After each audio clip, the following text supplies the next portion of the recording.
Portland, Oregon, March 1998.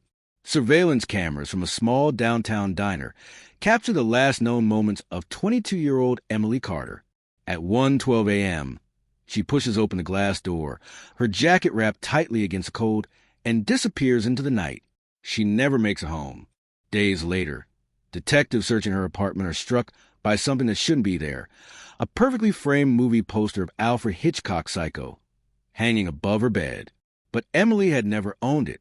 Investigators would soon uncover a chilling truth. Her disappearance was no random act. Someone was recreating scenes from classic thrillers, one crime at a time. Emily Carter was a senior at Portland State University, majoring in English literature. Friends describe her as grounded, responsible, the type of person who called if she was running 5 minutes late. She lived alone in a small studio apartment just a few blocks from campus. On the night she vanished, Emily had stayed late at the library preparing for a midterm.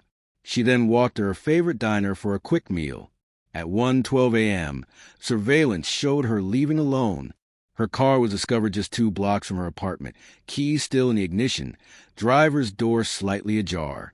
Detectives quickly realized Emily had made it that far. But somewhere in those 2 blocks, she vanished.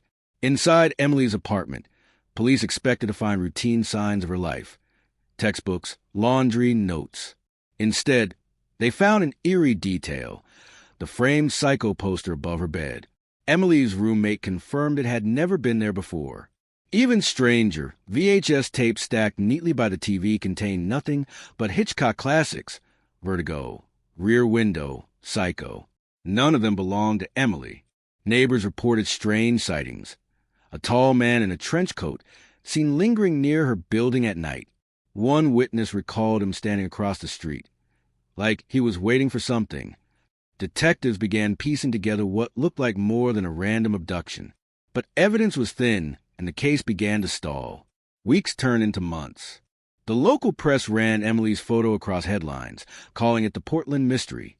Tips flooded in: supposed sightings of Emily at bus stations, diners, even rumors she had run away. Each tip led nowhere. Detectives grew frustrated with the so-called Hitchcock angle. Was the poster a clue, a taunt, or a distraction planted by the killer to mock them? The longer it went unsolved, the colder the case became. By 2000, Emily Carter's disappearance had joined the growing list of unsolved cases. Her family clung to hope, holding annual vigils, refusing to declare her legally dead. For nearly 2 decades, the case collected dust. In 2015, forensic genealogy was changing cold case investigations across the country. Detectives in Portland decided to test old cigarette butts collected near Emily's abandoned car. The results shocked them. The DNA matched a man named Daniel Reed, a drifter with a minor criminal record for trespassing and theft. Nothing violent, nothing that screamed killer. But when police began digging into Reed's past, a disturbing picture emerged. Detectives executed a search warrant on Reed's storage unit in rural Oregon. Inside, they discovered what can only be described as an obsession-turned-shrine. Shelves stacked with Hitchcock VHS tapes, film posters, and notebooks filled with scene breakdowns. Reed had studied Hitchcock films frame by frame. Among his belongings, a storyboard depicting Emily Carter's last night, eerily similar to the real timeline of her disappearance. Police now had motive, method, and connection. Reed wasn't just a suspect.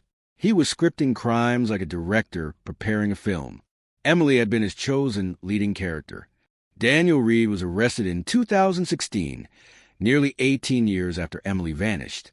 Prosecutors painted Reed as a man whose obsession with Hitchcock blurred the line between fantasy and reality. He had directed Emily's abduction and murder as though it were a scene in one of his favorite thrillers. The chilling evidence from his journals and storyboards convinced jurors that this wasn't coincidence. It was compulsion. Despite Reed never confessing, the DNA and forensic evidence tied him to the scene. The jury deliberated only 2 days before convicting him. He was sentenced to life without parole. For Emily's family, the trial brought long-awaited closure, but also fresh grief.